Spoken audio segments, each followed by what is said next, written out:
요교교회 박윤성 목사입니다. 오늘 묵상할 본문은 사사기 6장 33절에서 40절까지의 말씀인데요. 오늘은 40절 한 구절을 봉독하고 함께 묵상하도록 하겠습니다. 그 밤에 하나님이 그대로 행하시니 곧 양털만 마르고 그 주변 땅에는 다 이슬이 있었더라. 어제 기도원은요, 사사로서 첫 사역을 무사히 마쳤죠.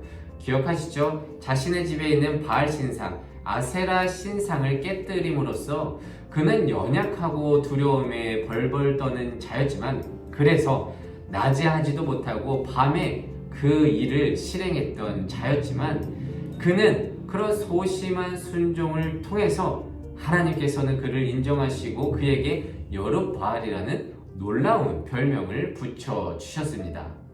작은 순종이었습니다. 그렇지만 하나님은 그것을 인정해 주셨고, 그렇게 기도는요, 하나님께서 동행하심으로 진정한 큰 용사가 되어갈 것입니다. 하지만 오늘의 본문에서의 기도는 여전히 두려움에 쌓인 그대로 소심한 모습을 보이면서 하나님께 자신의 사사됨을 다시 한번 확인받고자 하는 모습이 그려지고 있습니다. 내용은 이렇습니다. 기드온이 첫 사역을 마친 그때에 미디안과 아말렉과 그리고 동방 사람들이 다 함께 모여서 이스라엘 앞에서 진을 치게 되었습니다. 이제 기드온은 실제로 하나님이 부르신 사사로서 이들을 물리쳐야 하는 그런 사명을 감당해야만 했습니다. 하지만 기드온은 이 사역을 수행할 준비가 안 되어 있다고 판단했는지, 아니면 진짜 자신이 사사로서 하나님의 일을 감당할 수 있는지가 불안했는지, 하나님을 향해 소심하게 다시 한번 내가 이것을 할 수 있습니까? 하는 확인의 요청을 하게 됩니다. 그러면서 이런 어처구니 없는, 때로는 조금 기적을 바라는 요청을 하게 됩니다. 그것은 무엇이냐면 매일 내리는 이슬이 내리는 땅에 솜털이 있는데 오직 이 양털에만 이슬이 가득하고 땅은 마르게 하여 주시옵소서. 그러면 내가 믿겠습니다 라고 하는 거예요. 이런 부탁을 두 번이나 무리해 보이는 그런 요청을 하게 되는데요. 하나님은요, 그런데 그것을 모두 들어주십니다. 그 요구를 들어주시고 정말 내가 너와 함께 하겠다는 확신을 주셨다는 것이죠. 그렇게 됨으로써 내일부터 이제는 우리가 흔히들 알고 있는 기드온의 용사와 같은 모습을 보게 됩니다. 이를 통해 우리는요, 약한 자로 강하게 만드시는 하나님의 성품과 하나님의 사역을 다시금 보게 되고요. 또한 부족한 하나님의 사람에게 넉넉하게 응답하시는 은혜의 하나님을 보게 됩니다. 계속 말씀드리는 것이지만 하나님의 사역은요, 우리의 능력과 관계가 없습니다. 바울도 가시가 있었고 말에는 능통하지 않았지만 하나님은 그를 작정하시고 결단하셨기 때문에 그를 들어 쓰신 것처럼, 하나님은 인간의 약함을 들어 강하게 쓰시는 능력의 하나님임을 오늘 다시 한번 기도를 통해서 보게 됩니다. 여러분, 하나님은요, 작정하시면 그 누구도 가로막을 수가 없습니다. 여러분, 하나님이 결단하시면 그 역사는 결코 꺾이지 않습니다. 여러분, 닉 부이치치라는 사람을 잘 알고 있을 것입니다. 그는 태어날 때부터 사지가 없는 채로, 그러니까 두 팔과 두 다리가 없는 채로 태어난 사람이었는데요. 세상 사람들이 보기에는 그에게 어떤 소망도 없다고 생각할 만큼 참 불행해 보이는 외모를 갖고 태어난 자였습니다.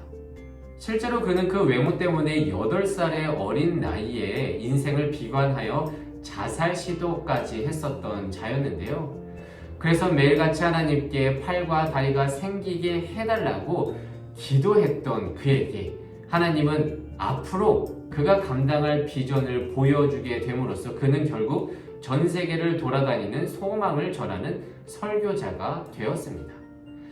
그는 자신의 그 팔과 다리가 없었지만 하나님은 세상의 모든 팔과 다리를 그에게 붙여줌으로써 그 어느 누구보다 강력한 메시지를 전달하는 소망의 설교자로 만들어 쓰셨다는 것을 우리는 너무나도 잘 알고 있습니다. 여러분, 우리에게는 어떠한 연약함이 있습니까?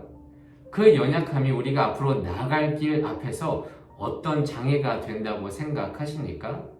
물론 그 문제는요, 우리를 낙담케 하고 좌절케 하는 요인이 될 수도 있겠지만 반대로요, 이 약함 때문에 하나님이 작정하시고 결단하시면 이 약함도 강하게 될 것이라는 그 하나님의 놀라운 능력을 체험할 수 있는 기회라고 볼 수 있는 믿음의 눈이 있기를 진심으로 소망합니다. 또한 기도원과 같이 어처구니 없는 요청에도 넉넉하게 응답하시는 하나님을 믿음으로써 하나님께 이런 기도, 이런 부탁을 해도 될까 하는 생각에 그 크신 하나님을 졸렬한 분으로 만들지 않기를 바랍니다.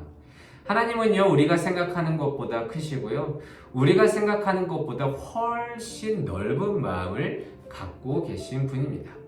그리고 그 하나님을 알고 평소에 딱딱하고 눈치 보면서 동행하기보다 조금은 애 같아도 넉넉하신 그 하나님을 누릴 수 있는 그런 우리 청년들 되기를 소망합니다.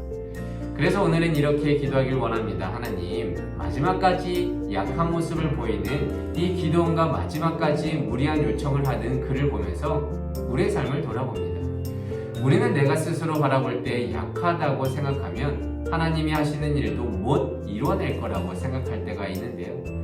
하나님이 작정하시면, 하나님이 결단하시면 우리의 모든 약함은 강함이 될 줄로 믿습니다.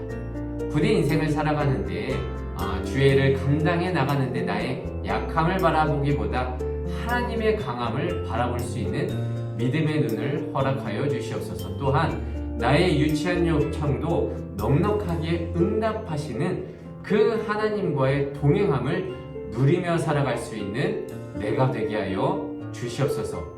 오늘도 이 말씀을 묵상하면서 한 날 승리하면서 살아갈 수 있는 모든 여러분들이 되시기를 진심으로 소망합니다. 기도하겠습니다. 이 세상의 모든 청년의 인생을 사랑하시는 하나님 감사합니다. 하나님의 동행하심을 체험한 그가 또 적들 앞에서 소심해져서 하나님께 무리한 양털 요청을 하는 것을 보며 우리의 삶을 돌아봅니다.